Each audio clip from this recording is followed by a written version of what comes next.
Hello and welcome to the Juan podcast. If you're enjoying the show, consider signing up for the Patreon. There you get ad-free content, early access, exclusive episodes, and monthly supporter hangouts. You can find it at patreon.com/the Juan podcast. If you don't like the subscription-based models, there are other ways of supporting the show that are linked in the description. Thank you for tuning in and enjoy this episode. They said it was forbidden. They said it was dangerous. They were right. Introducing the paranoid American homunculus owner's manual. Dive into the arcane, into the hidden corners of the occult. This isn't just a comic. It's a hidden tome of supernatural power. All original artwork illustrating the groundbreaking research of Juan Ayala, one of the only living homunculologists of our time. Learn how to summon your own homunculus, an enigma wrapped in the fabric of reality itself, their power at your fingertips, their existence, your secret.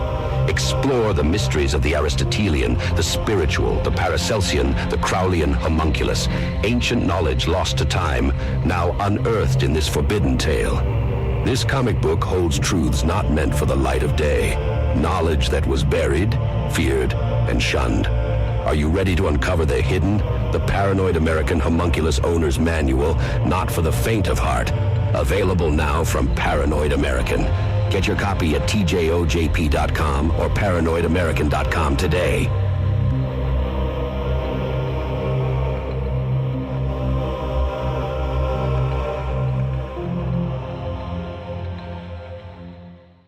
Welcome to the Juan on Juan podcast with your host, Juan Ayala.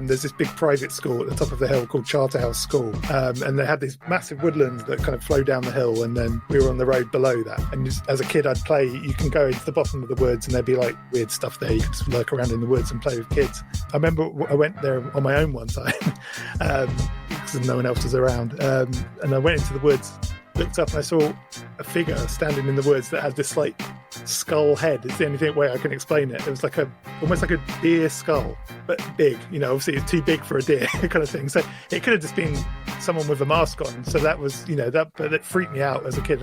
And then a few weeks later, I went back and I discovered this like little hunter's hut, and it was full of tiny skulls, like deer skulls and like fox skulls and things like that. It's obviously like a guy that takes care of the grounds that was, dealing with unwanted animals or whatever. It freaked me out. And I remember, because I was weakling or whatever, ran off from this hunter's hut, tripped over and smashed my head against the side of like a big rock on the ground, which knocked me out. And when I woke up, I turned around and there was an enormous peacock angel above me. This giant peacock. I see it as a peacock angel now because I've been reading a lot about the Yazidi, but it was this enormous glowing peacock, and it just had this like insane effect. I remember my head was, I don't know, it's hard to explain. It was like this ecstatic feeling. It was bizarre, and it sort of psychically spoke to me. This sounds crazy when you say it back, but it was this really intense experience.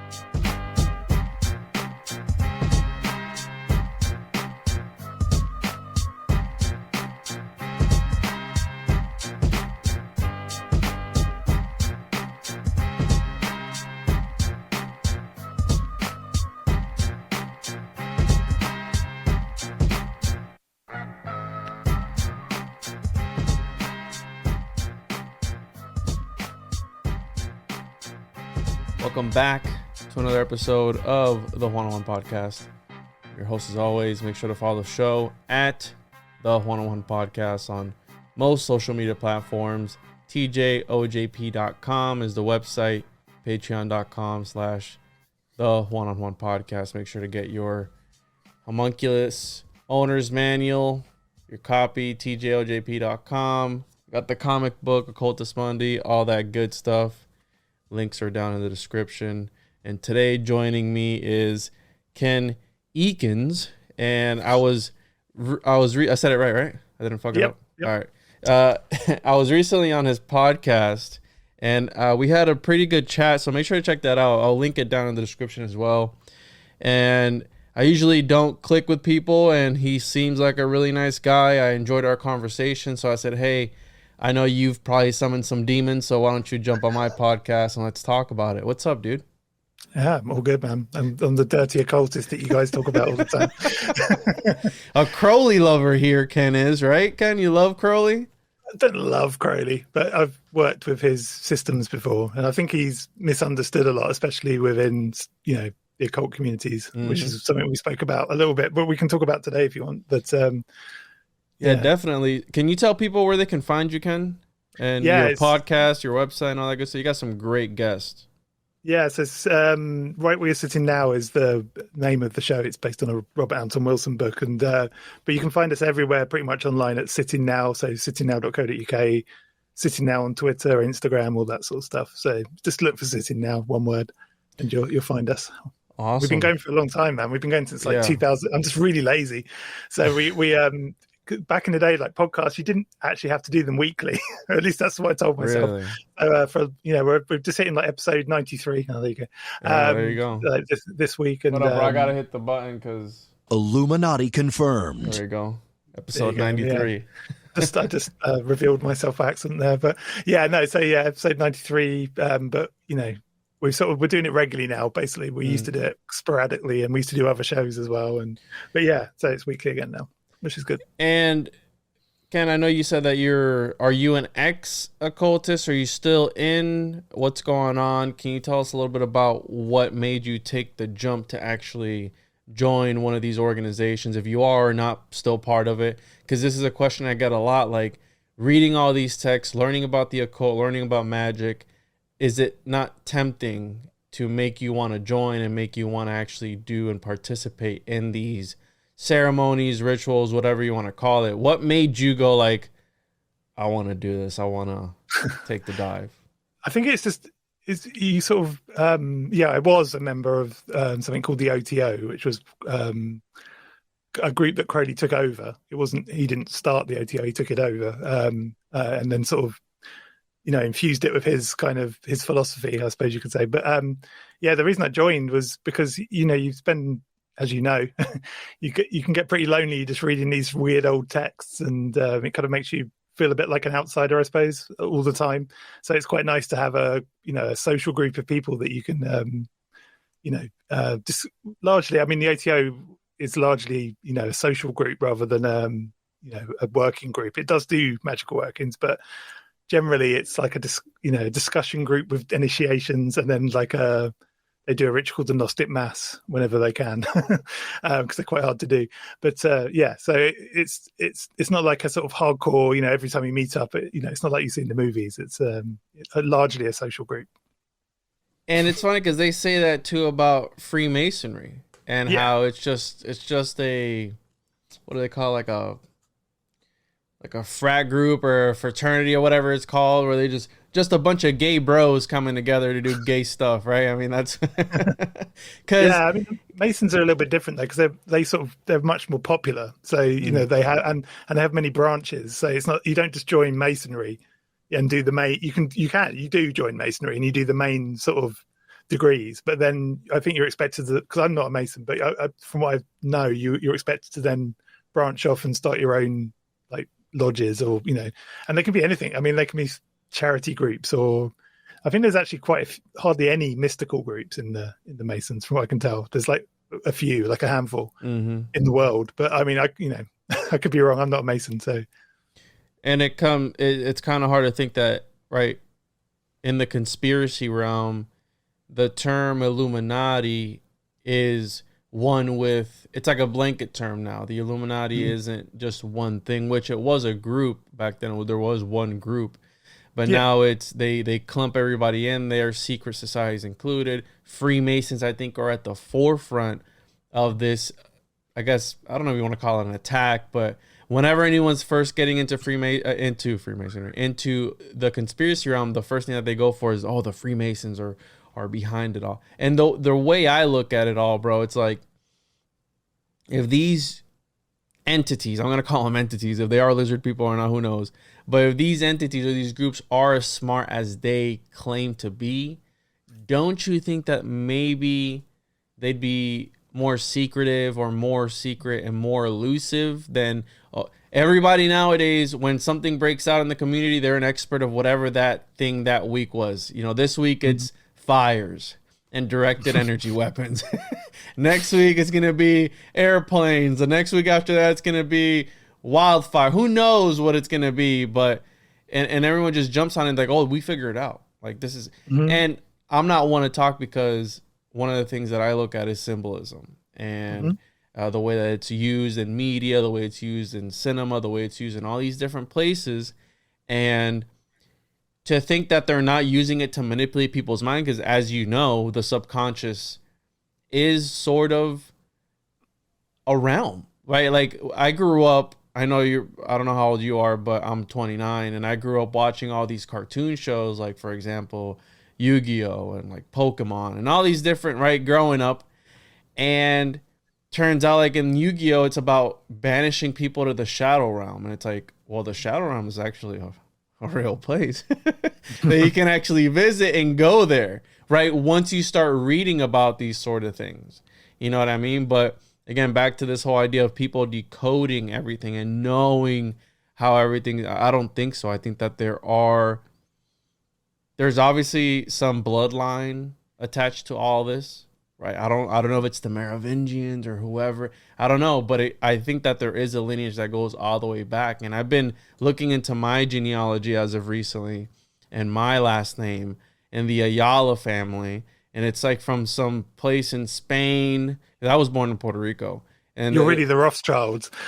Exactly. So, dude, the Ayala family is one of the most powerful families in the Philippines, actually. And they have like this entire multi-billion-dollar empire. So I'm like, how can I get in on that, right? Like, how can I get in on one of these lizard kings and benefit off of that? But it's just interesting to see, where people take these ideas. And I don't know. I know you want to like dip your toes into the conspiracy realm. Where do you stand as far as the occult and conspiracies? Do you think that they go hand in hand? Do you think it's all, it's different sides of the same coin? What are your thoughts on that? I think the occult is a convenient boogeyman a lot of the time because it's secretive, so there's nothing people hate more than people not telling them what they're up to in these dark rooms. It's kind of, I think that kind of immediately leans them. It's the same with the Masons. Yeah. It's the same sort of thing, so they're these people that meet up in their strangely named lodges or whatever you want to call it. And, they do ceremonies that seem to be mysterious. Or I think there's a lot of that going on when it comes to the occult with conspiracy. It's an easy target, And the other thing is you're talking about, I work in the media when I'm not doing sitting now. And I work in advertising. Illuminati confirmed. Yeah, there you go. But yeah, and so I completely agree with the manipulation of the subconscious, rather, especially through advertising. I mean, advertising is the worst of the lot. It's. But yeah, no, I think it's kind of. I think some of it's real. That's the thing. I think, like with all conspiracy, I just interviewed Nicholas Schreck, and in that I gave an example. I said, like, if you see all like conspiracy as like a pie, a certain slice of it, I think, is true. And even Alex Jones is right every now and then. And he comes up with some pretty crazy stuff. And even Ike's been right. David Icke, Lizard Man's been right as well. So I think there probably are some groups out there. In fact, there are historically some groups out there that are kind of malevolent occult figures that are, put into positions of power. That has happened. But do I think it's generally happening? No, I don't think. Like when I see, people posting about Lady Gaga at the Emmys or whatever, and she does that or something, you just think, well, that's just the occult has influenced art a lot over the years, So I think there's, I just don't see it. I don't see these like great elite groups signaling each other in front of everyone, especially these days when we can all just really quickly jump on Google and look up what these symbols mean. It doesn't seem. I don't know. I don't believe there's signaling going on there. I think it's just the occult influencing art a lot of the time, and I think that gets misinterpreted as like, some global plot or whatever. Wasn't it Crowley that wrote about the revelation of method or method of revelation? Is it? And Magic in Theory and Practice? Was it where he wrote about Possibly. that? Where it's like, right, the world's a stage. Mhm. William Shakespeare, shady character too. We don't really know if he was an actual real person, if he was a group of people. Then you have all the occult influence in his plays, right? And then somebody who influenced the English language to such an extent, right? I mean, they're at the forefront of this. Then you have the connection with Francis Bacon, the King James Version of the Bible, all these weird things, right? John Dee's bundled up in there too. So it's like, I agree with you. Not everything is a conspiracy. Not everything is a cult. But that's also the problem with the conspiracy community, that they want to find something occult, or they want to find a conspiracy in everything. Like, and I'll be honest, sometimes, because I'm a skeptic, bro. Like, you know, I'm a skeptic. Do I think aliens are real? Probably. But I'm not going to take, right, this dude in front of Congress or whatever, his word for it. Like, I want to see pictures. I want to see, like, a full-on body of it. I want to see something, dude. I don't want to, it's like how you're saying, when you get to you're reading all these books, I want to get to the real stuff. I want to actually, like a Parsons, where he's launching rockets into outer space. He's like, yo, when I conjure something up, I want to see results, right? Because I'm seeing the results of my alchemy, essentially, is what rocketry is, mixing all these chemicals together and launching something into space. If you want to believe in space, you're watching this thing go up, right? You're watching it. So when I do something in my ceremonial setting, I want to kick it up and actually have results of it. But yeah, I agree with you. And the fact that sometimes when I'm looking at something, I'll be watching a movie or a show or whatever, and some things will tickle me, like, yeah, that seemed kind of occult, but was it? Like, I'll be watching like whatever, and it's, dude, it'll be the weirdest shows. I'll sit down and watch shows with my wife or something, and it'll be about blind dating. And it's weird the way they do it, because, you know, sometimes you'll have the Eye of Horus on one of their necklaces or something. And then one of the interesting ones that I saw recently, I mean, probably like 6-8 months ago, where there was a dude on there bragging about semen retention, bro. And how he learned it in the East or whatever, and how he could orgasm without actually ejaculating. I'm like, this is Netflix. You know, like, what a weird... Who says that to somebody when you first meet them? Like, if you were able to do that, Ken, would you go to somebody and be like, yeah, dude, I can orgasm without jizzing, dude? Like what? It's weird, right? I mean, that's odd. Yeah. That's a strange thing to say to someone. But the relation of sex magic with the occult, right? I mean, you're talking about, you know, we're bringing up Crowley, Parsons, all these guys were heavily into this sex magic, and then you have this guy, which that's what they were trained to do, to orgasm and use that energy to manipulate it to manifest things into reality. It's the same with Crowley. Crowley was in, I mean, the original version of the OTO prior to Crowley, they sort of based most of their magical system around sex magic. It was like the key to the entire order when you reach the higher degrees. And when Crowley was taught that, it kind of flipped his script a little bit. He was like, everything, you know, if you can sort of read between the lines, but you can see that he's just becomes obsessed with sex magic towards the end. Something happens, obviously, when you do it. And it's obviously, I think, my theory personally is that he found that magic was the most powerful magic that you can do. But again, sex magic's another thing that gets confused all the time with conspiracy as well. Like, I think we spoke about it on my show, didn't we? I can never remember the quote, the killing of 150 kids or whatever it is that Crowley says. The firstborn son is the most powerful sacrifice you can offer, I think it was.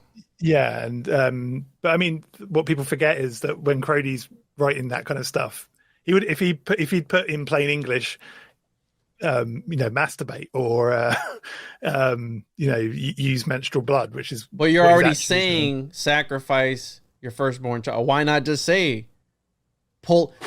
What would the English say? Pull, tugging the rope or something? What's something? Wanking off or something? Why not just say that? Because he would have been prosecuted. I mean, it's we used to be the most uptight nation in the world at one point in England, and Really? we had insane censorship rules. If that's the reason. Like you spoke about White Stains, his book of poetry. The reason he's not credited as the author of that, because if he was, he would have been arrested, taken to court, and probably put in prison. It was that bad back then. I think people forget that. But you can say sacrifice your kids. Yeah, that's the irony, isn't it? But, it's hilarious, bro. Yeah, it's ridiculous.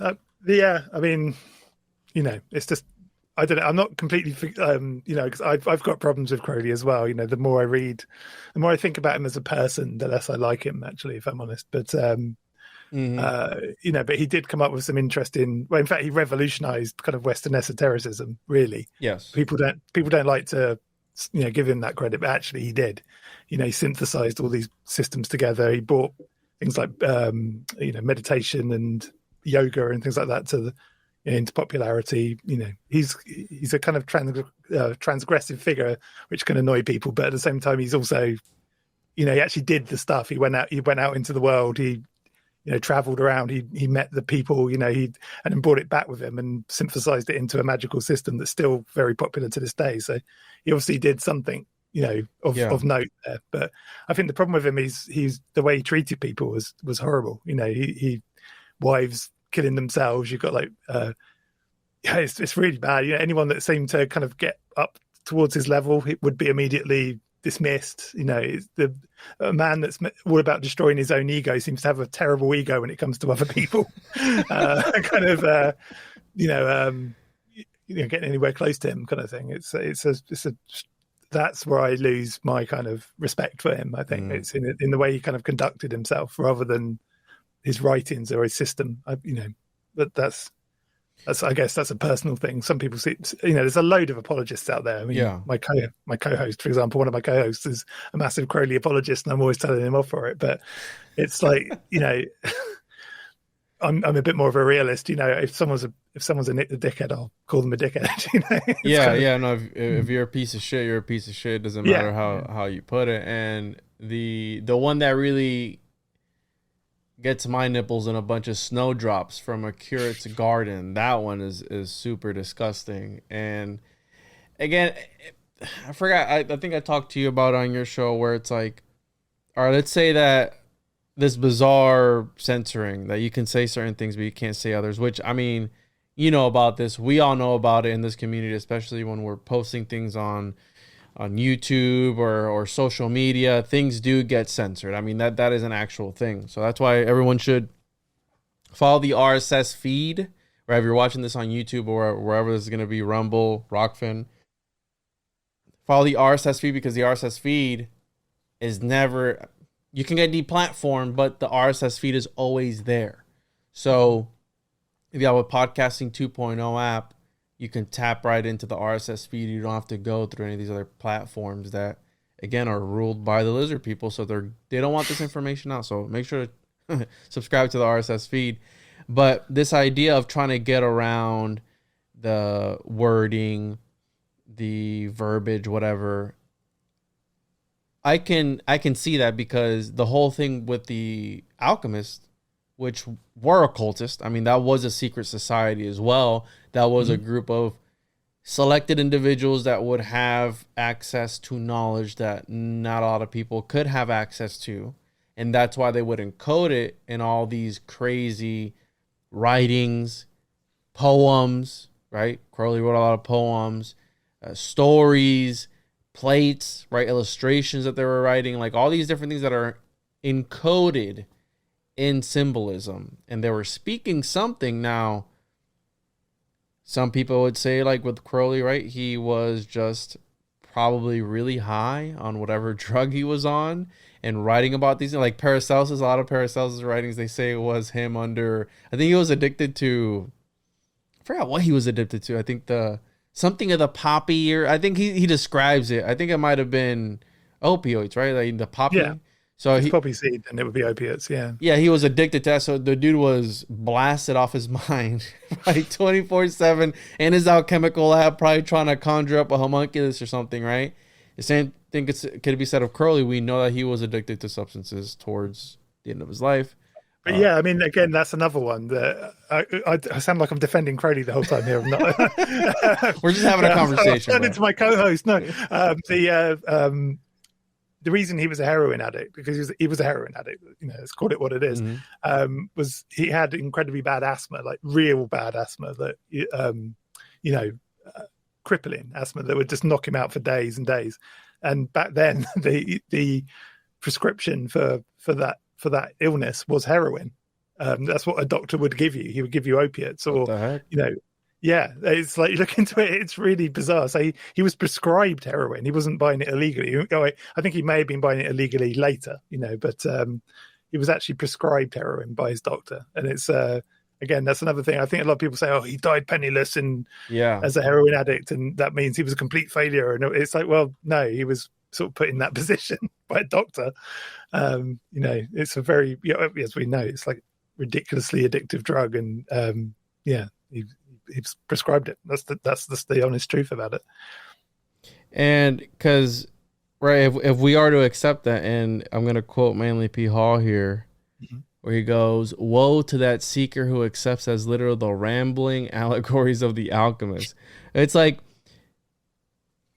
I personally don't think that you should join, because a lot of people do. I'll get these emails, not a lot, but pretty frequently, where I guess people joined a secret organization or one of these organizations, right? The Golden Dawn, the LTO, whatever. The Freemasons is a big one. I'll get these emails and they'll be like, I joined to try and extract some knowledge of whatever, like some secret knowledge, and I was scammed.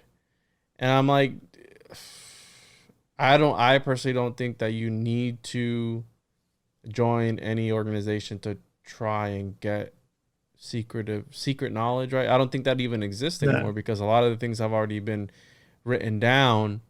And I mean, what are your thoughts on that? Like them being the holders, like, do these societies offer anything of value at the end of the day? Yeah, I think the main thing that they offer, in my opinion, is initiation, and initiation's a big deal, but you could argue, well, you could go online right now and download the book called The Secret Rituals of the OTO. It's pretty close to, from the initiations I did, it's pretty close to what you do. Is that by Regardi? Is that the one by Regardi? No. It's I think, was it Eshel? No, it wasn't Eshelman. That was the AA one. But it's someone. It's like a blue covered book. It says, I think it's called The Secret Rituals of the OTO. Now you can read those rituals. You can read those initiation rituals, but you're not going to get the same thing as you would as if you were in the room having the experience. There's a massive disconnect between reading something and being in the room and doing it. So I guess that's kind of one of the advantages of being in a group, is that a bunch of you can kind of, that's the one. Francis King. Francis King. And ironically, someone in the OTO actually got, I think it was in the UK, he got thrown out for selling. He had a bookshop and he was thrown out for selling that book. So if it's obviously pretty accurate if they've thrown him out for selling it. But it's you can find it everywhere. There's PDFs of it all over the internet and stuff. But you could read the Minerval ritual, which is the first ritual of the OTO, the first initiation ritual of the OTO. When you join, you do something called the Minerval, which is the first grade, or it's not even the first grade. It's like I don't know, that you don't really become a member of the OTO until you're in like the first degree. So it's like a sort of, I don't know, you're like a welcome guest of the OTO, I suppose, at that point. But it's a cool ritual, and you can read all about it in that book, but you won't have experienced it in the way that you will have. There's a astral process or something that goes on when you actually experience it physically in the room with a bunch of other people. That, especially if it's done well. That's the downside. Sometimes these groups are pretty slack and don't actually bother. I heard about one guy. This is really bad. One guy that joined the OTO did his Minerval ritual, and the guy, the head of the ritual, was reading all the lines off of an iPad. So that kind of takes a bit of, I would have been probably pretty pissed off as well if that happened to me. Yeah, but kind of you lose a bit of the the mystique if someone's got stood there with with an iPad. But yeah, no, that's, to me, that's the thing. And yeah, so I'm not against people joining magical groups, but you can do a lot on your own. There's a lot. You get a lot of magicians that just think, screw that, I'm just going to do this, or I'm just going to read the work and do it myself. But yeah, because there's self-initiation, right? And for those that don't know and are wondering, what is initiation when you are, if you're allowed to talk about it, like in these secret organizations? Is it, I've understood it a certain type of way, but can you explain it in layman's terms maybe for the people who are wondering what it is to be initiated in a magical order? So you're having mysteries revealed to you, essentially, within the OTO, or within the Masonic, because the OTO system is based on the Masonic system, so they're quite similar structurally.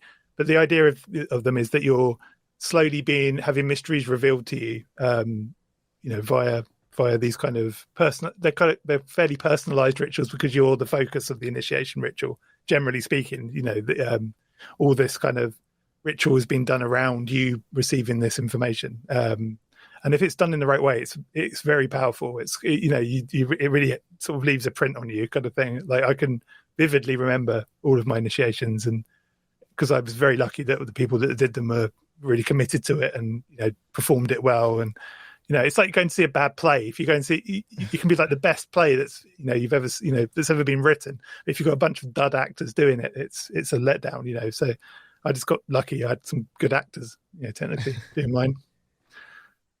Yeah, because some people will say it's a lot of LARPing or role playing, and right, this initiation aspect of, some would put it that they're preparing your mind, right, for what you're about to receive, right, putting yourself in a sort of altered state of mind, essentially, through the use of ceremonial setting, ceremonial magic. And you keep mentioning how intense it is and how it is a real feeling. What's your take on ceremonial magic and using it as a sort of technology, if you will? Because that's essentially what it is. It's the manipulation of energies, the manipulation of, I don't know if you would say matter, but of reality itself. But there's something powerful about ceremony itself, even magic aside, because if you really look at the Super Bowl, that's a sort of ritual to charge up, right? They play all year long or all season long, whatever, to charge up this trophy, this phallus looking thing that they charge up, this talisman at the end of the day, to see who's going to battle off to receive that. And that's got to do something to that ball that thing, right? The pigskin yoni is what Topher, one of our friends, called it, right? And it's like, we're surrounded with ceremony. I mean, our military does ceremony. I mean, my military right here in the UK, I'm in the United States. The military does ceremony. They have their ceremonial garments, or whatever you want to call it. I forgot what they call the dress. But yeah, what's your take on ceremonial magic itself, and just the idea of doing it and participating in that? I don't think it's necessarily much. I mean, if you go to Catholic mass on a Sunday, you're taking part in a mass ritual, aren't you? I mean, you are. I mean, it's like, there's a full set of actors, like I said, in the initiations. There's all the kind of deck-ins and the kind of, in the ritual space, you've got all these symbols everywhere. You've got a guy swinging a thing of incense around to add to this kind of atmosphere of the room. I mean, I don't know anything about Catholicism, if I'm honest. I kind of was raised partially Catholic, and I still don't know anything about it. I was too busy being bored, I think, at the time. But it's, yeah, I mean, I personally see magic, ceremonial magic, as a tool. It's kind of like, it's almost Jungian, it's Jung. I mean, you could argue Jung is the greatest magician of recent, the recent decades. Amen, or whatever. Yeah. He refused to use the term occult, but because of that, ended up having to kind of create his own version of the occult. But he's, an insanely powerful magician, really, and it's a form of psychology. It's a form of it's a way of, I always say it's like a way of hacking your reality, kind of thing, magic. But it tends to be, I think the kind of great misconception of it is that you're always trying to sort of influence the outside world, whereas for me, it always feels like I'm trying to influence the inside kind of thing. And, but then a lot of people also say that that's all it is. It's just psychology. But I've had experiences that say otherwise. I'm not trying to say too much, but, there's definitely, I think there's definitely a supernatural element to it as well. From what Kenneth Grant's a great example. You're reading Grant at the moment. He agrees with that as well, that there's, supernatural elements. Is it benevolent? Like which is it? Is it something?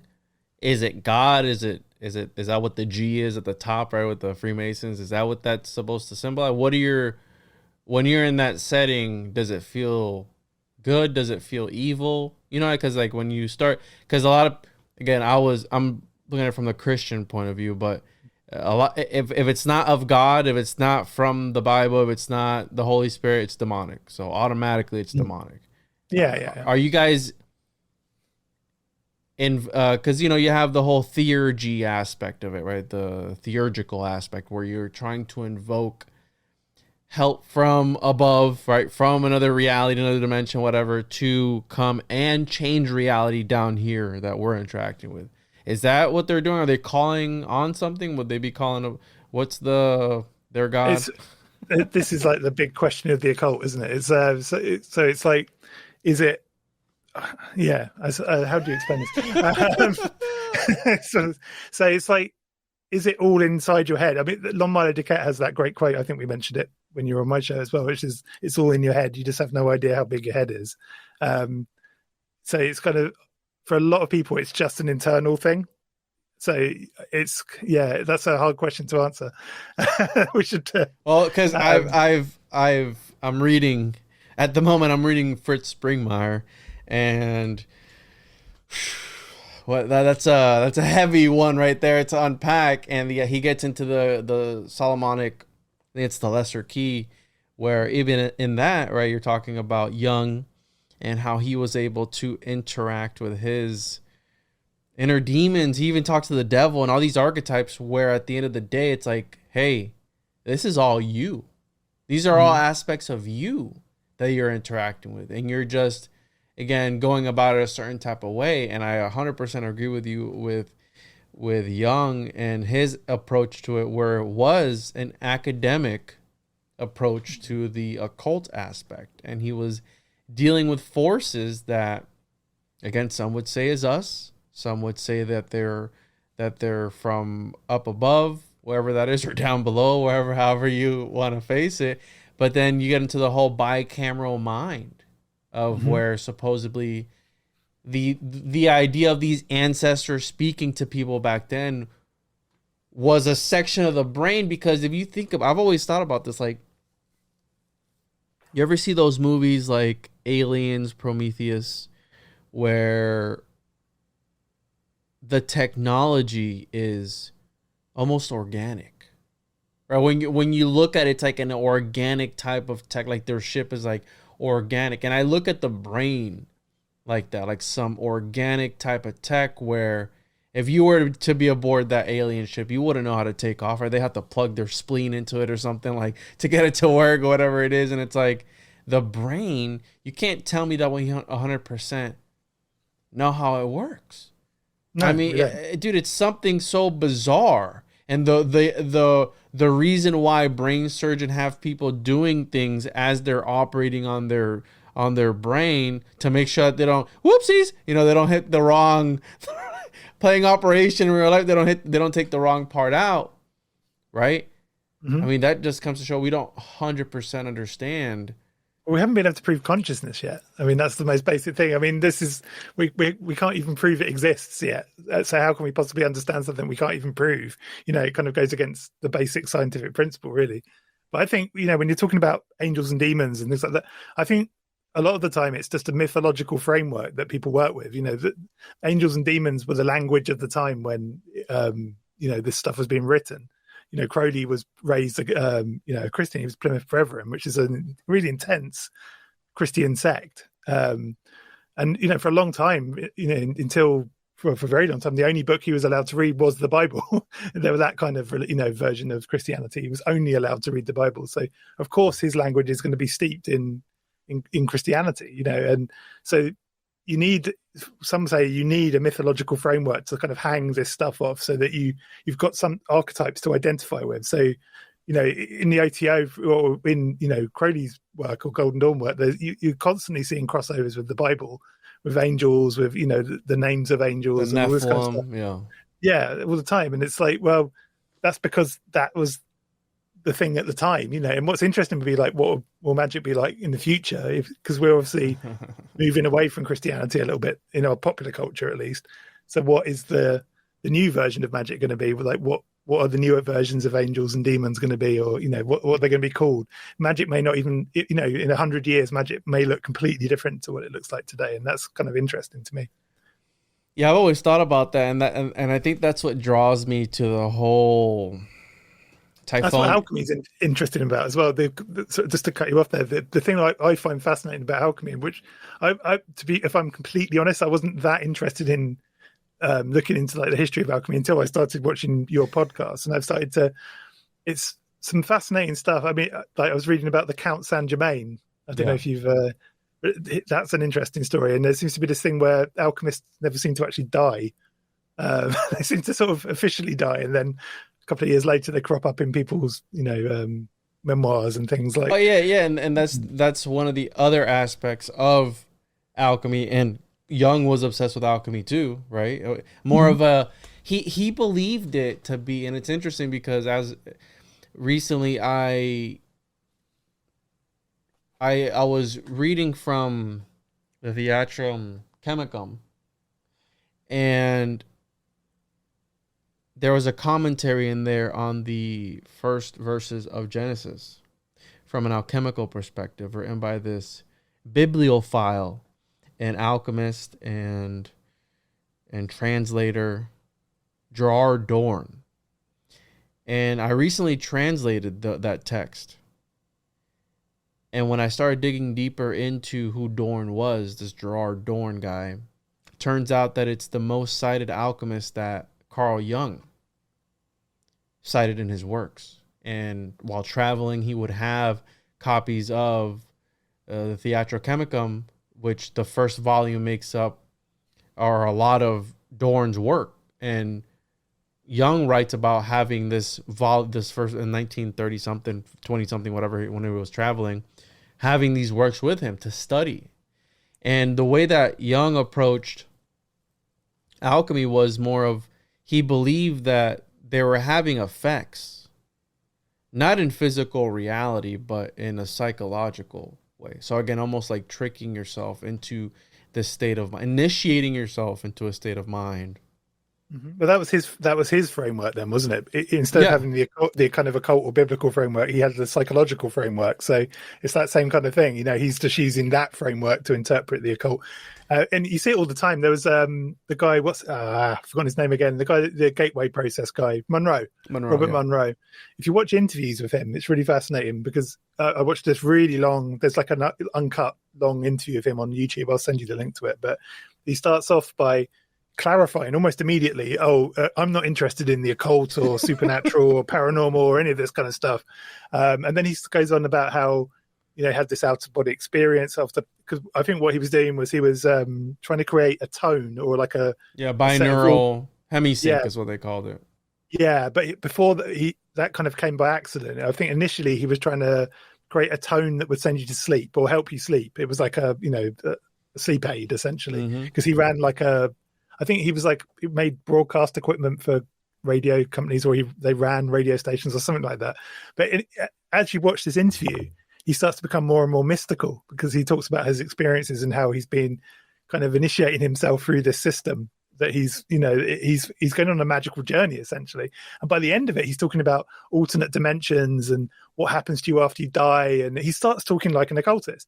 But it's so his framework again is completely different. So I often think that that's the more interesting part of magic in a way. When you're looking at all this stuff, it's like, okay, it's easy to say, all these symbols are, terrible things, but actually the more interesting stuff's the kind of practical stuff where people are actually exploring opening portals, bro. Exploring the subconscious and and these other realms essentially. And that's what got me interested in it. That's what I've always been interested in, is the kind of the other, trying to figure out if these kind of things can trigger something within you, or or you doing something can trigger something outwardly that can take you to these other realms or meet these other people. So that's the kind of thing that's always interested me, rather than power. And you do hear about this a lot as well, like especially with the kind of left-hand path people. A lot of them are very interested in power and influence and all that kind of stuff. I'm just purely in it because I think the whole thing's kind of interesting and crazy more than anything. And that's the thing, like, because when we're looking into alchemy, a lot of people miss the. Is it eschatological? How would you say it in the time? Eschatological? Well, because, eschatology. So eschatological, maybe. Yeah. Who cares? And the idea that alchemy is also linked to the end times, right? To the bringing, the destruction of reality itself. You also have the interdimensional aspect of it, where once you achieve the magnum opus, which, hey, by the way, turning lead into gold is a byproduct, it's not even what they're actually going after.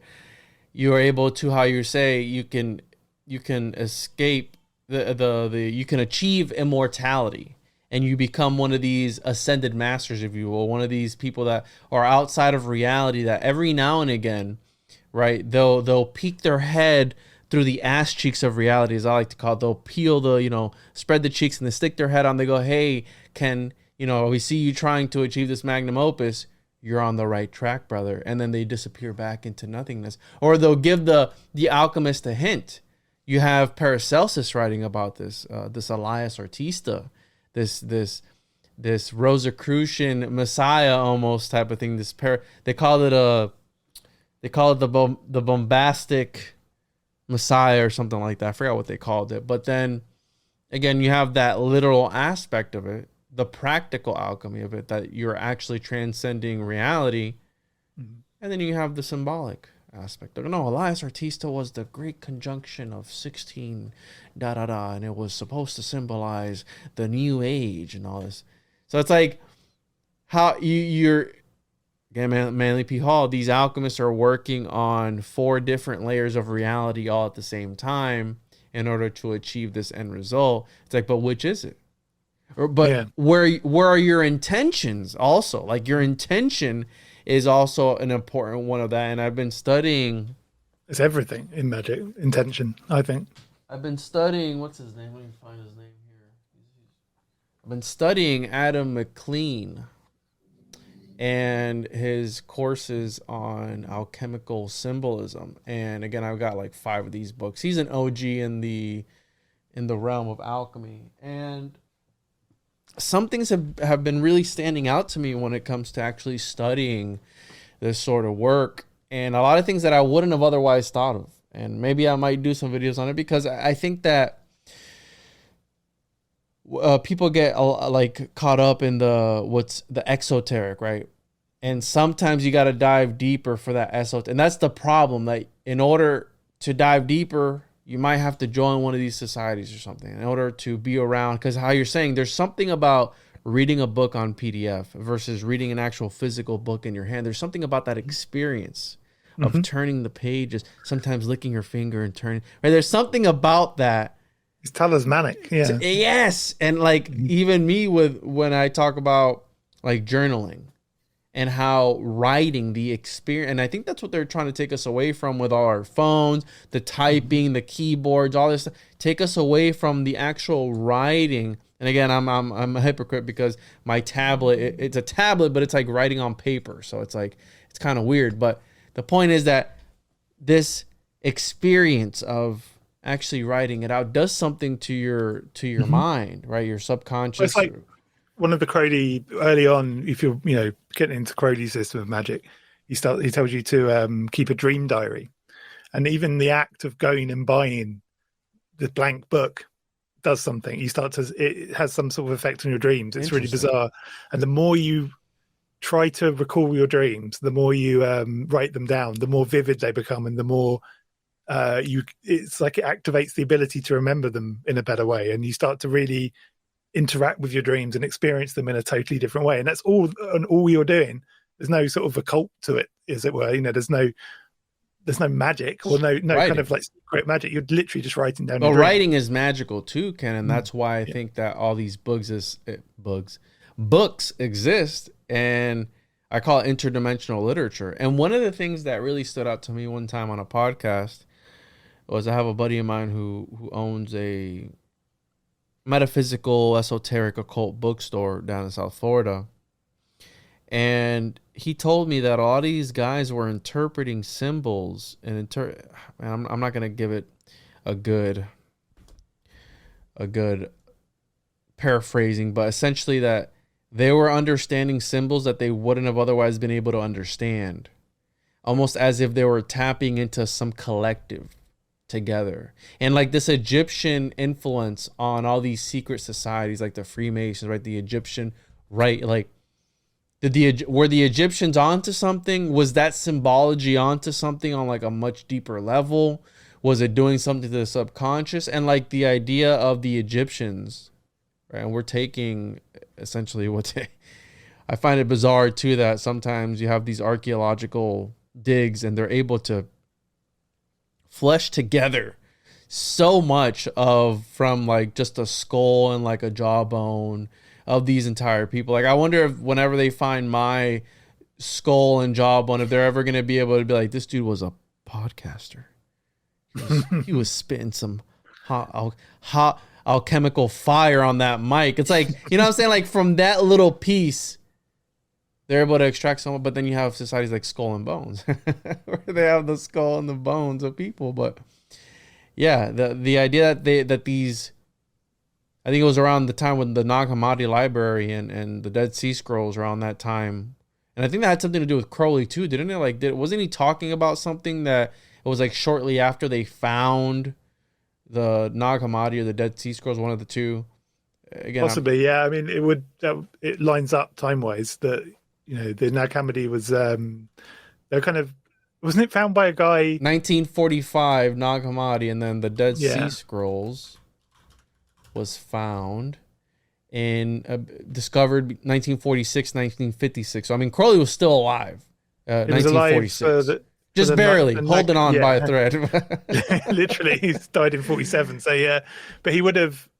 I mean, that was quite a big discovery. The Nag Hammadi library. It was, and it kind of gave us so much more information about Gnosticism and things like that, and the archons, and the coolest name I've ever seen for I think it was the hypostasis of the archons, which sounds like something straight out of a science fiction book. I've done so many episodes where it's like, if you ever need to get a band name, just go to the Dead Sea Scrolls of Nag Hammadi, because there's so many good names, like the Book of Giants. I've done like a whole episode on that where I'm just like going through all the names. I'm like, oh, this is sick, bro. That's just so cool, the hypostasis of the archons. I don't know, I've always loved that. It's cool. But yeah, no, it's all really interesting stuff. I don't know. I'm starting to look at what came before all of this as well. I'm looking at groups like the Sabians and things like that at the moment, like, because there's something really interesting there, and there's still a lot of mystery surrounded them. No one really knows who they were, but when people encountered them, they seem to be doing a kind of a version of Western esotericism, but divorced from Christianity, and that's really interesting as well. That somehow these, with completely different mythological frameworks, they were somehow practicing the same, mystical practices, and that kind of link's really interesting to me. It's like, how does it keep going? Like, how does that link keep going without, who's putting them together? That's the thing that's interesting to me. Yeah, because they're tapping into something, and now that you mention that, I read this passage from the Theatra Chemicum Britannicum by Elias Ashmole. And again, I got this from my good friends over at the South Florida bookstore there. It was a gift. And he goes on to here to talk about how, see if I can find that passage, where they're all using the same symbology and it all always meets in the center. Like it always comes full circle. And again, like, are they tapping collectively all into, because the way I see magic is like the Force, right? I mean, there's a reason why these movies are so important, is because they not only do they speak to the subconscious, but they're putting, that's where I think the revelation of method comes in, where they're taking these occult principles and they're making these movies out of it. But if you read between the lines, like underneath that, it's like, what are they trying to put out and talk to us about, right? That's what I mean when the elites are using symbols. Now, if they are talking to each other or not, I mean, who knows? But that's all. I guess the question with that, though, is like, why would they be talking to each other in that way? You know, why would they need to signal each other using these massive blockbuster films?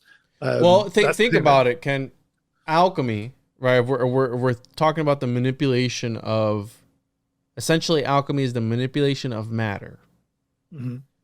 But also, that's the practical aspect, manipulating elements, moving them around for a cause. Well, alchemy is also the manipulation of symbols. There's a reason why the Baphomet emblem, right, the one that everyone knows and loves, has such an effect on people in a way that it does, because it's an amalgamation, a combination of symbols put together that just so happens to extract a certain type of feeling out of people just from the manipulation of those symbols, alchemy, put together in that certain type of way. Mm-hmm. You understand what I'm saying? Like, yeah, and you flash that to somebody and it's all, they lose their mind. You know what I'm saying? Like Crowley was able to put together the right combination of words, right? And if you really think about it, that's how, I always think about, like, how can people fall for a cult? How can people fall for certain cults and stuff like that? Well, they're telling them the right combination of words of whatever to make them, again, back almost like an initiation, to put you in that state of mind, put you in that state of being, in order for you to be more susceptible and more open to whatever's next. They also, I mean, the other thing with cults, cults and the occult, we should clarify two very different things, generally speaking. But obviously you also have a type that joins a cult, generally. There's usually some other factor. And the people that start these cults are usually very good at spotting those kinds of people and, manipulating them, which, again, you could also argue was a kind of alchemy as well. They're tapping into the collective consciousness and identifying the kind of right type of people, to affect with their words and with their message, and to gain power. That sort of stuff's always seemed way more insidious to me than Crowley or occult groups or the Golden Dawn or Blavatsky or whatever. That, I don't know, cults have always, Scientology fucking terrifies me, for example. It's, and ironically, that's, somewhat linked to Crowley, indirectly, but it's linked to him. And you could argue in a way that, and this is a bitter pill to swallow for a lot of Thelemites, especially, Ron Hubbard's the most successful student of Aleister Crowley. He was an avid Crowleyan or Crowley. Oh yeah. I mean, him and Parsons did the Babylon working and the Antichrist stuff together, and and then look what happened. Ron Hubbard took part of that material, synthesized it into one of the most successful cults in history. A multi-million, possibly $billion-dollar, enterprise. He's clearly the most successful student of Aleister Crowley, if you look at it in that terms. Yeah, he took it a step, above and beyond, was able to actually apply the methods, right, as you will, that he had been taught. And I mean, he was an avid Crowley, and I can't find that one section of the book. But anyways, Elias Ashmole was talking about how these various alchemists will use various different symbolism, but at the end of the day, it always points to one thing. It always points to that same thing. So the idea of symbols having multiple meanings, that's also another aspect of it. And it's like, back to what we were talking about towards the beginning, where some people will find a a conspiracy and everything, because it's like looking at clouds, right? Like you see one thing, I see another, and it can be interpreted a certain type of way. And looking at clouds, I see Mario, you see Luigi, whatever. Some you know what I'm saying? Like we always have opposing views, but one of the things I want to talk to you about also was, so we've talked about how, you know, the influences on occultism throughout history. We have Young, we have Crowley, we have Parsons, we have all these guys, and there's a unifying theme to some of these guys, and that's the involvement, right? You mentioned Monroe and how I'm not into the occult, right? I'm not doing any of that, and it's the involvement of government and how, right? Allegedly, Crowley was an agent. I think that's pretty much been proved now. That's pretty much. You don't think he was full of shit when he was saying that? No, I think it's there's a good book actually. I forgot what it's called. What is it called? Secret Agent 666, I think is the name of the book. And the author of that book is very thorough and finds records and pretty much proves that Crowley was used as part of intelligence during World War II. And it's. I've also seen Young dragged in there too. You have Parsons. You have the connection of L. Ron Hubbard also being part of the Navy, and allegedly he was a spy, a plant put into the. He was everything though, man. That guy lied out his ass. He's the worst liar. But Crowley was a liar too, bro. Crowley stole a lot of ideas. I'm gonna say he stole a lot of ideas. He took a lot of ideas, turned them around, but then. I mean, the Goetia a good example of that. Goetia's Crowley's biggest theft, I think. Everyone thinks that, you know, the Lesser Key of Solomon is Crowley. Crowley did all of that. It wasn't. It was Mathers. Mathers did the majority. Mathers was one of the, the originating members of the Golden Dawn and was Crowley's kind of master adept, whatever you want to call it, in the Golden Dawn. Crowley reported directly to Mathers. Crowley literally took his manuscript, finished it off, and released it, and got all the credit for it. But it's Mathers. Yeah, that's really, and he didn't credit him. That's the crazy thing. And Mathers translated loads of the texts, you know, back in the day that people. He's one of these super underrated figures. Mathers. There's a good book on him. I can't remember what it's called now. It's, Sword and Stone, something like that. But you should read about Mathers. He's the interesting one in the Golden Dawn. Was he the one, and again, correct me if I'm wrong, but there was one guy that he walked into a store, it was like a bookstore, then saw some book that was like some weird cryptic language, and then he took it and was able to, and like that spoke to him or something. Was that Mathers? The cipher manuscript, I think you're talking about. Yeah, it's like was that Mathers or was that Waite? I always get this mixed up. I'm terrible. Yeah, like I read that. It's one of them. You said the cipher manuscript? The cipher manuscripts, they're called. But that all goes back to what you were saying earlier about these people that peek through the butthole or whatever, or the bum cheeks or whatever, because part of the Golden Dawn system was based on this kind of conversation with these entities they called the secret chiefs. Yes, and the secret chiefs are these kind of, exactly as you described, these ascended masters that kind of exist in this other plane of existence, and they can, you know, communicate with you. And Crowley was also really interested in the secret chiefs. Blavatsky had her own version of the secret chiefs. There's, you know, that's another common theme that runs through these kind of occult stories. So we have here the cipher, a collection of 60 folios containing the structural outline of a series of magical initiation rituals corresponding to the spiritual elements of earth, air, water, and fire. And then, right, so it was using the structure of the Hermetic Order of the Golden Dawn.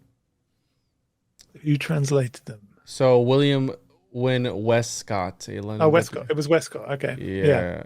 Okay. It was a colleague. So you got Waite, Westcott, and Mathers were the three that started the Golden Dawn. They, you know, put it together. They're all master masons or whatever, and started this new order. I mean, that happens a lot. A lot of it's kind of like I was saying earlier on. You know, like you join the mainstream masons, you work your way through that, and then you go off and start your own.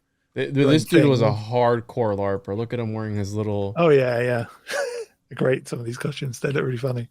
But are there any more pictures of this dude? Yeah, there should be.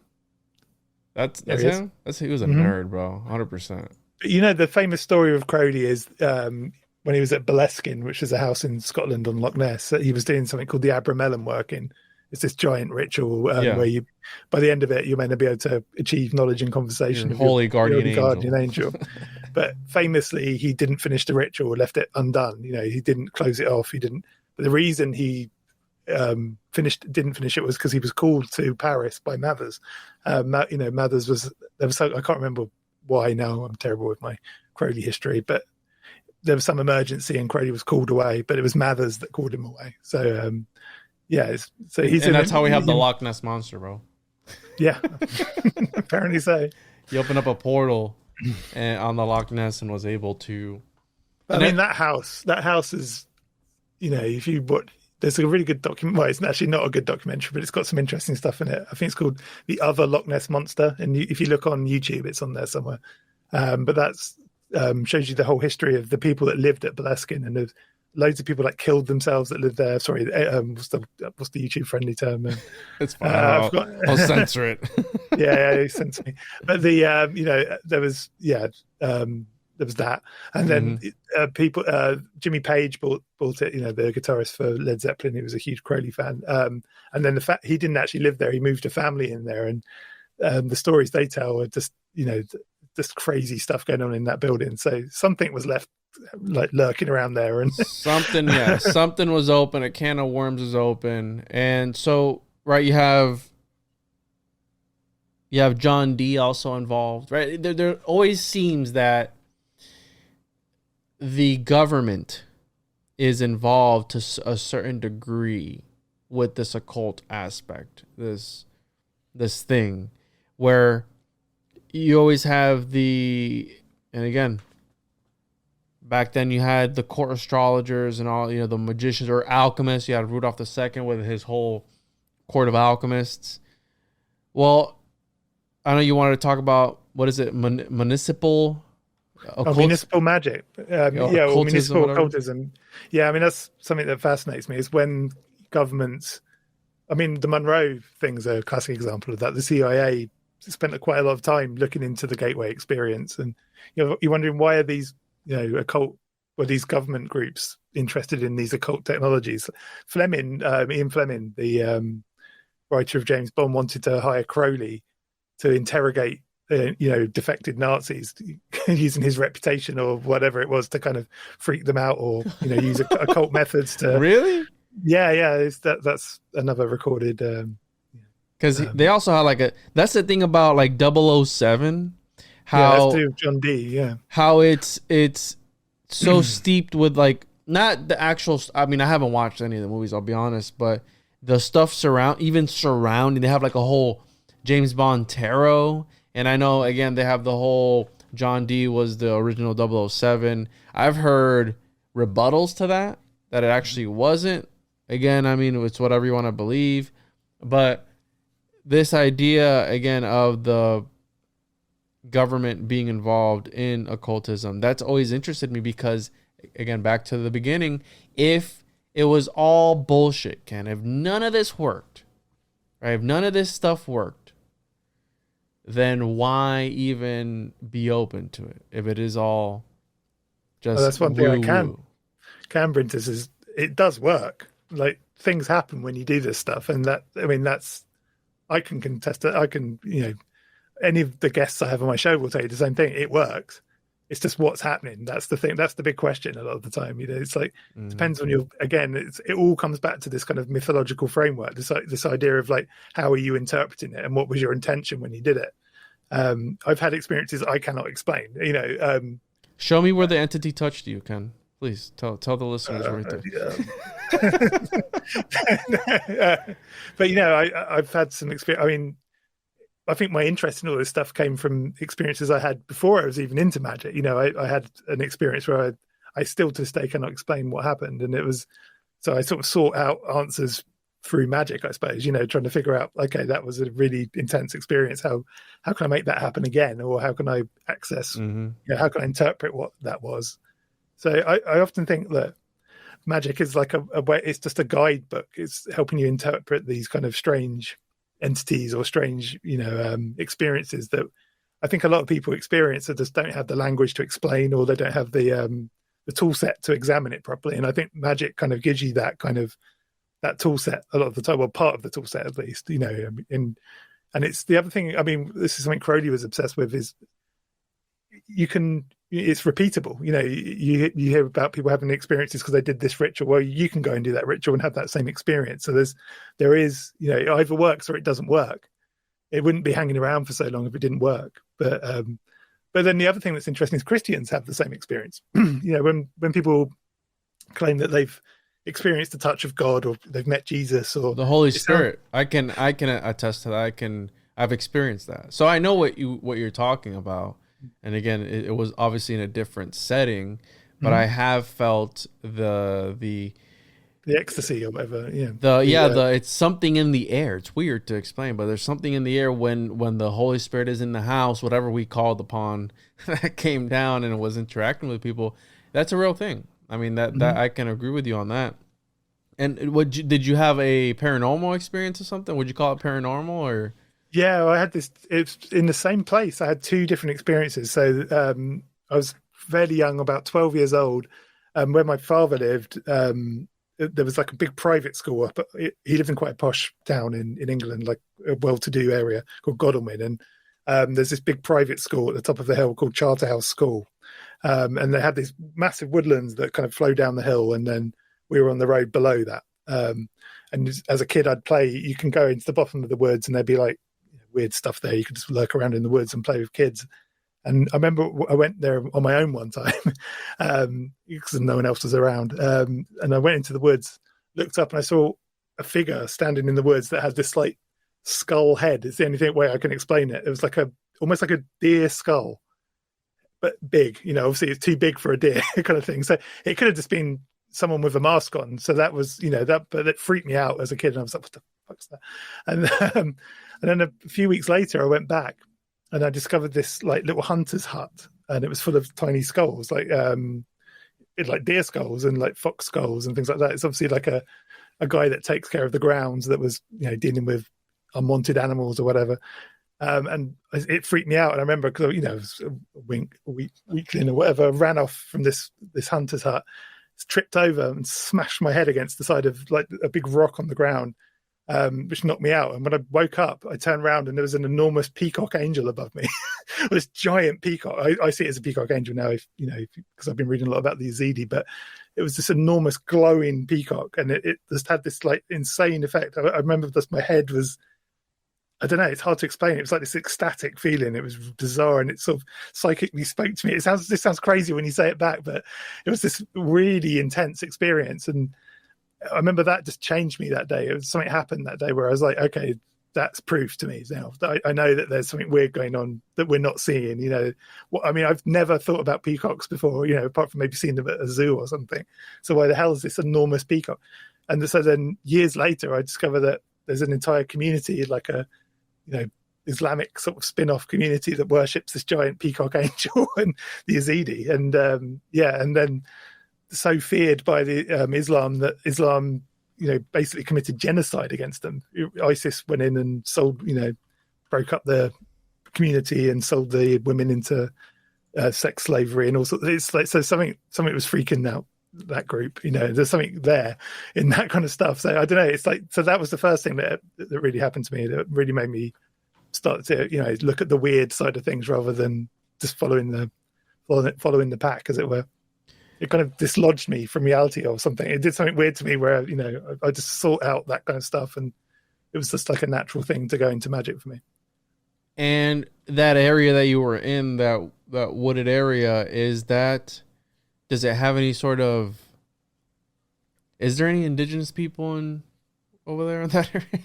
Or are there, again, like any lore? Because when you said the stag's head, it reminded me of the skinwalker or the deer head, whatever it was, like the skinwalker or the wendigo or watiko, whatever you want to call it. Is there any of that in that wooded area that you were in, like maybe some burial ground or something? No, I mean, it was. It's a fairly wealthy area. I don't know if there's any kind of history there. I mean, I should probably look into that. Actually, that's a good point. I mean, maybe that's why they're wealthy, because again, skull and bones. Is there a reason why? Some serious people go to that school. Politicians, and it's a very well regarded private school. Charterhouse. It's huge as well. When you go in there, it's like it's got that kind of the sort of place you can imagine a British version of George Bush would end up, kind of like thing. a Bohemian Grove type of feel to it. Like, yeah, there's a strangeness to it that you can't quite put your finger on, but it's always kind of, I don't know, I've always found it unsettling, that place. I don't know why. And I've known people that have been to that school and had felt that they never felt safe when they were there. There's all sorts of strange stories you hear about Charterhouse in Godalming, but I'm sure there's a book in there somewhere. But it's interesting. Yeah, and so you're looking into the Iazel. How do you say this? Iazel? The angel. I looked up the angel that you said. Oh, Yazidi. How do you spell it? Never mind. I got another angel here. It's YZ Yazidi. I can remember how to spell. Let me look it up for you. Yazidi. I pulled up. It's called the Iazel, I think is how you say it. And apparently it is an angel. There's a whole bunch of different angels, but the idea you touched on something earlier where, right, the influence of whatever you grow up with has an influence on what you see, sort of like like these symbols. And John D was in touch with these entities, and I think that we can get into the alien aspect of it, right? The extraterrestrials, if you want, because I think that D was in touch with not D, but Kelly was in touch with extraterrestrial, because some of the descriptions that they give for these entities are almost Nordic, kind of, sort of, in a way. And they give like these weird descriptions, and I think of like the Ashtar Galactic Command or some other cheesy, right, in blue tights, Star Trek looking entities, right? The Council of the Light Order or whatever, et cetera, et cetera. And it makes me think, like, were they in touch with, but then they have, how you were saying, Raphael, insert whatever other angel name here. They have those entities too as well that they were interacting with. And you said that the Golden Dawn also has the same hierarchy, same entities, sort of. What are your thoughts on that? Perhaps these could be, because I mean we can connect Crowley with the whole alien gray thing going on with Lamb, which it's a real hot topic right now.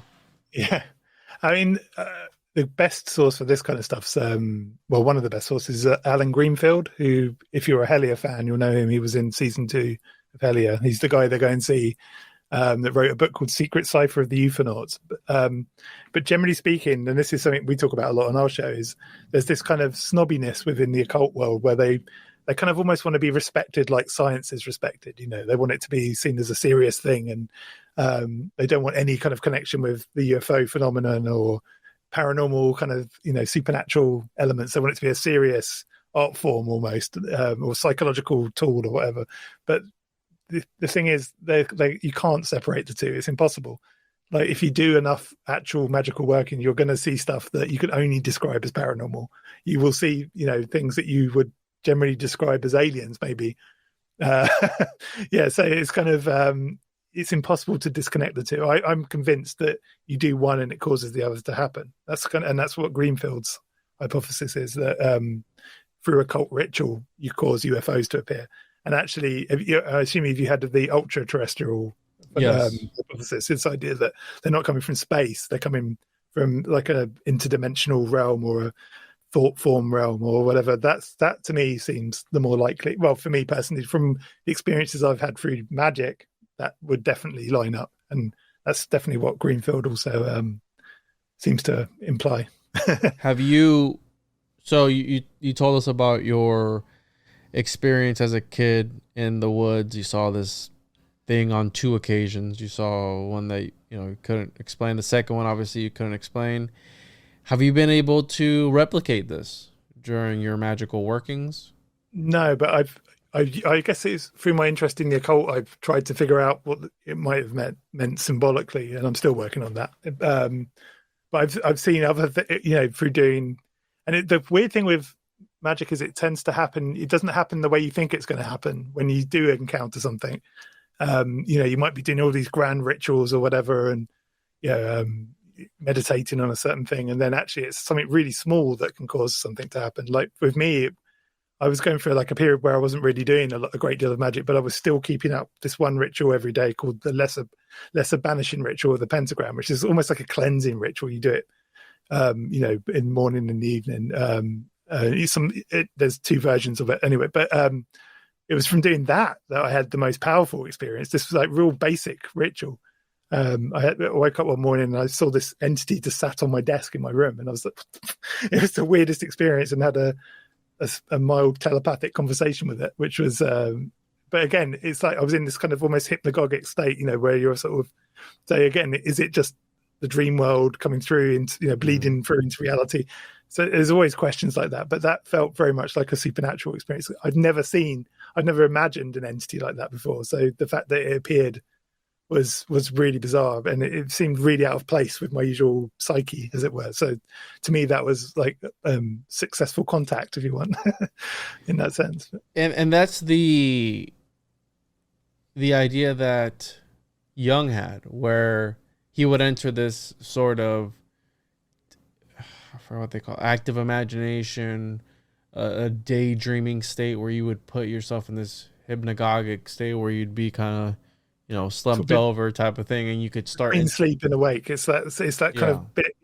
Often people wake up from it. I had that all the time where I'm convinced there's someone in my room. I'm in that hypnagogic state, and then boom, I wake up. Everyone goes through hypnagogic states before they go into dreaming or before they go into deep sleep, kind of thing. But that seems to be the point where people get influenced the most.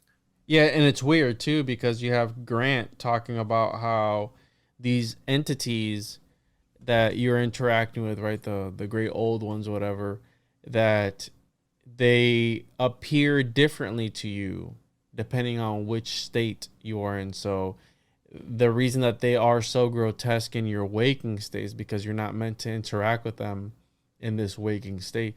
And I've heard that in other mythologies too, where their gods or their deities, they seem very grotesque. And if you look at any old artifacts, right, I mean,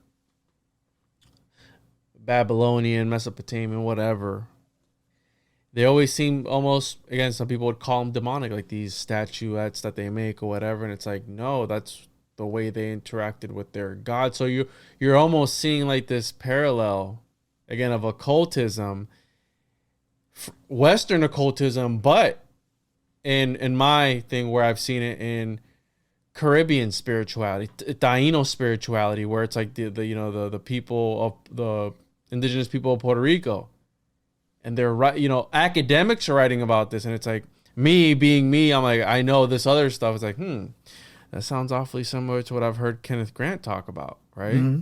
But again, Grant was fascinated with Lovecraft, wasn't he? So Lovecraft received a lot of his kind of ideas for his dreams. So nightmares, night terrors, I guess you could call them. That was one of the things that, Grant was kind of a ridiculed. I think we're talking about this on my show, aren't we? He was kind of a ridiculed character in the Thelemic world, within the Crowley circles, because of that. That's one of the main reasons. They were like, well, he's incorporating a fictional writer into all of this. But what he's actually saying is, this guy's accessing some realm in his dreams and pulling them down and sort of interpreting them as fiction, rather than, creating a ritual around them or writing a mythology. He's writing a different kind of mythology, but it's still a mythology, and it's it's still magical work. Essentially, it's he's describing these god forms or these kind of other what they called the old ones or whatever. The ancient ones, the great old ones. He even calls him a prophet, bro. In one of his books, under a pseudonym, under a pen name, I think it's W.H. Mueller and the White Stone, I think it's called. He talks about how Lovecraft was one of the greatest alchemists, one of the greatest prophets. Like, he calls him all that. And it's like, I'm a Dungeons and Dragons fan, right? So like, I love all the darker aspect of the occult and all. I get some slack for it sometimes, like, why is all your stuff so dark? And I go, because that's all the cool shit, right? Like, that's where all the cool stuff is at. It's like, yeah, you can talk about the light, but people say that I focus on the dark a lot, but it's just the way it is. Luke Skywalker's boring. It's all about Vader, isn't it? I mean, come on. He's the more interesting character, isn't he? I mean, he's the dark character. The darkness. I mean, that's part of the kind of Jungian shadow self. This idea that you have to kind of go and encounter the dark side of yourself to truly learn anything, to kind of truly, realize knowledge or wisdom or whatever. You have to go through that darkness, and it's the same with the left-hand path. It's the same with Kenneth Grant. He's talking about the cliff off, and these, the what's it called, the tunnels of Set, and all these things. You have to kind of go through these, to find light of knowledge. You have to go into the darkness to get it, and that's Plus, it just looks cool. A lot of it, it's more interesting. It's the more interesting side, isn't it, of things? But because it's the forbidden fruit, it's the, it's all that kind of stuff. It's the morbid curiosity, but it's seems to be where people draw a lot more wisdom.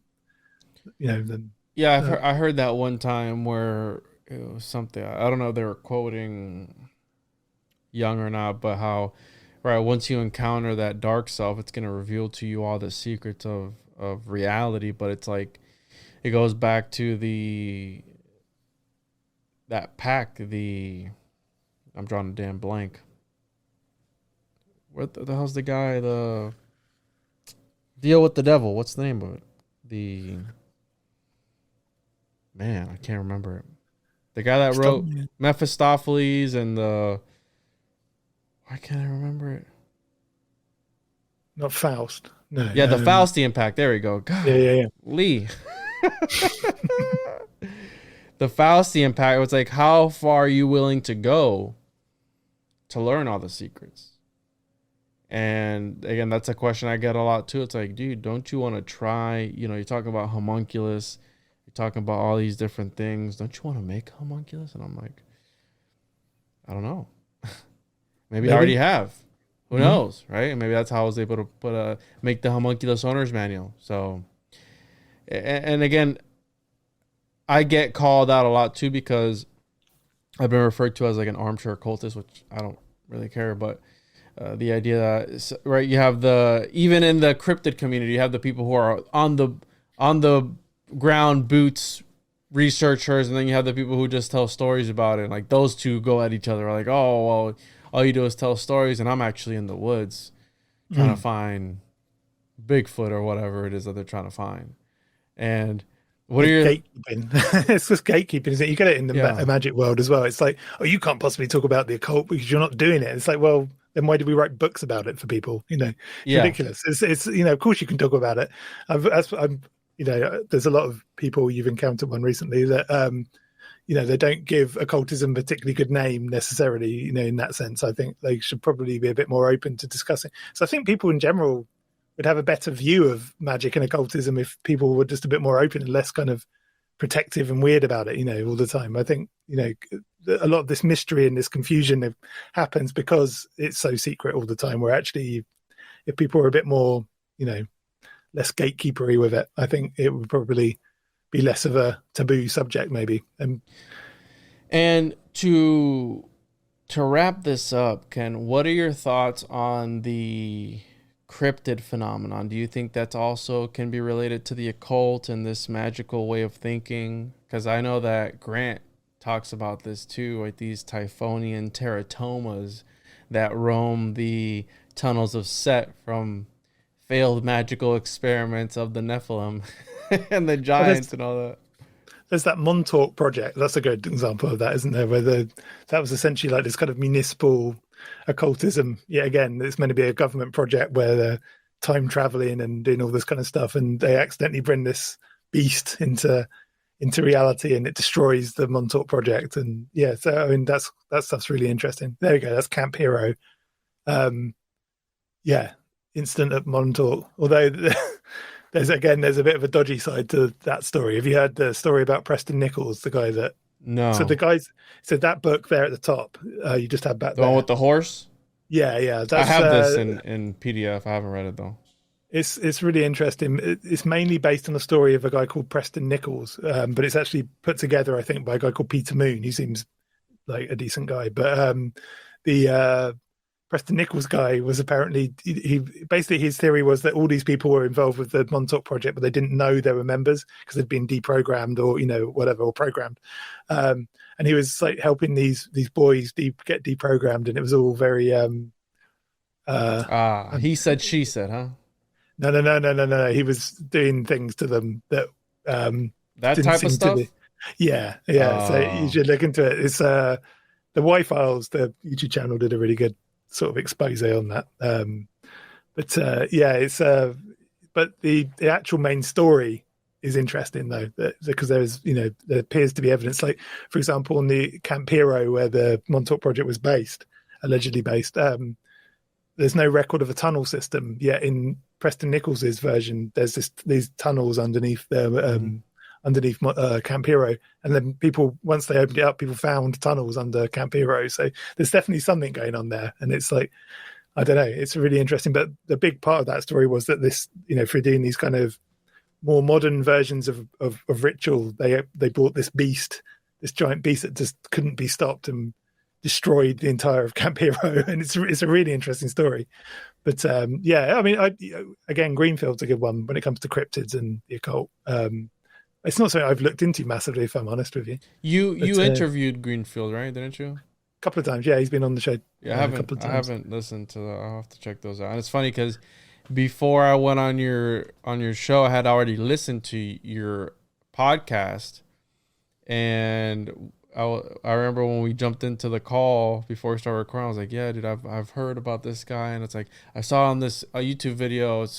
They're called Sitting Now, and they're like, "Yeah, that's my interview." I'm like, "Oh, it's like I'd already heard some of your podcasts, and they're really great." And yeah, this idea of, I think that's the Montauk. If I'm not mistaken, the Montauk is what Stranger Things is based off of. Yeah.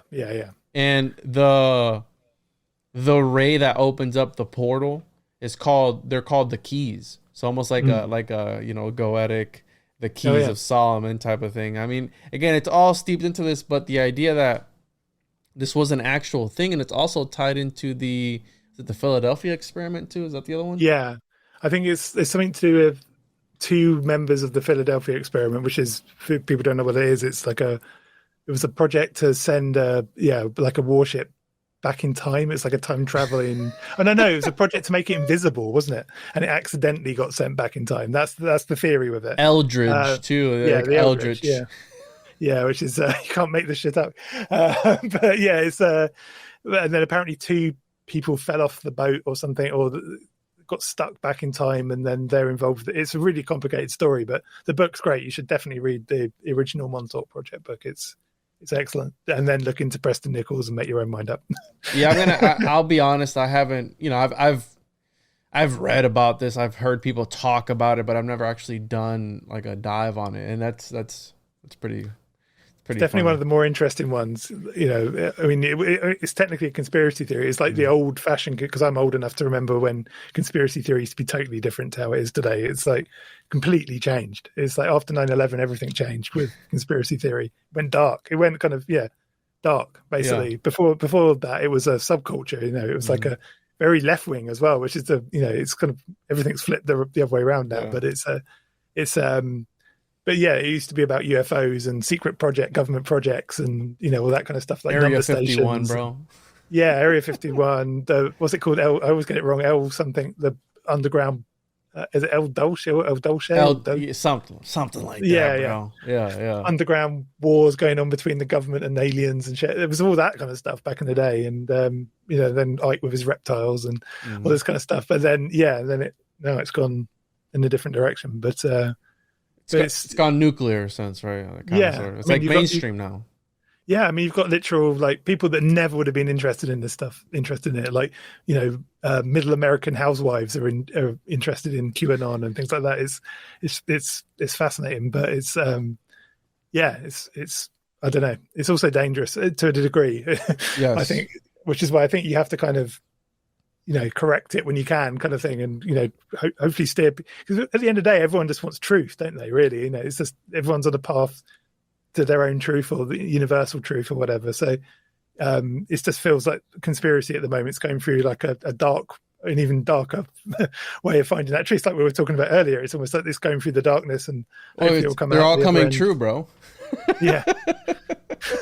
That's also the thing that a lot of them, we're running out of conspiracies because they're all coming true. They're actually becoming reality, which is a weird part of it. But yeah, dude, no, I agree with you. There is also a dangerous side to it. And when, right, who was that, Nietzsche that said that? When you look into the abyss will start to stare back into you. Was that Nietzsche or was that? Yeah. Really? That was Nietzsche. No, Nietzsche was another one, bro. Looking into the darkest crevices of your subconscious and reality itself. And it was in the Gnostic Mass, there's a list of names, or what they call Gnostic saints, that Crowley added to the Gnostic Mass, and Nietzsche is one of them. Really? Mm-hmm. Interesting. Wow. All right. So, Ken, this was great. Mm-hmm. I really enjoyed talking to you, bro. You're awesome. Can you let people know where they can find your podcast, your website, all that good stuff? And I'll plug those in the description as well. But let people know where they can find you, bro. So the podcast, if you want the audio version, the undiluted, whatever, you can just download it direct from citynow.co.uk. But it's on everything, Apple, Spotify, all that kind of stuff. On YouTube, we're at City Now. Instagram, Twitter, we're at City Now. I think on TikTok, we're at City Now Official. But that's it. That's where you'll find us. We're sort of moving, because we've always been an audio podcast. We're moving towards YouTube now. So we've got original video content coming as well soon. Video essays and things like that kind of thing coming to. And this room will look a lot different, hopefully soon. I mean, I'm sort of moving shit around in here and trying to kind of get rid of a bunch of stuff. It looks like a warehouse I'm in at the moment. Yeah, nice. I like the editing on your videos. It's really great too. The aesthetic, I really like it. So yeah, people should definitely check that out. I'll also post the link to the other episode we did on Ken's show with me, where we talk about homunculus and a whole bunch of other craziness. So appreciate you, Ken. Thank you so much for coming on. And as always, everyone, catch you on the other side.